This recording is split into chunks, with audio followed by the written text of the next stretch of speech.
Qual è il bilancio che si tratteggia nella 172esima festa della Polizia?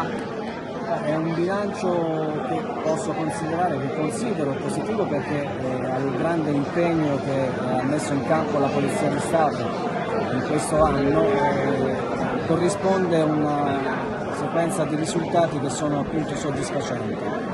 È evidente come non possiamo cullarci sul raggiungimento di risultati, ma come dobbiamo garantire comunque sempre il massimo impegno affinché si possa restituire alla collettività una condizione di serenità.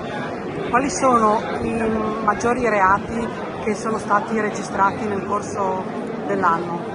Abbiamo registrato una recrudescenza dei fenomeni di reati di violenza di genere domestica, sui quali interveniamo puntualmente, devo dire, con grande professionalità e attenzione riguardo alla vittima, e abbiamo registrato in pennata anche dei reati su internet, sul web. Per quanto riguarda Udine, quali sono le zone particolarmente meritevoli di attenzione per quanto riguarda la sicurezza? È notorio come l'area di Borgo Stazione sia quella meritevole di maggiore attenzione dal punto di vista del controllo del territorio e quindi del pattugliamento, ma ciò non ci deve appunto far tralasciare altre aree del territorio per evitare che si possano registrare fenomeni che vogliamo appunto contrastare in ogni modo.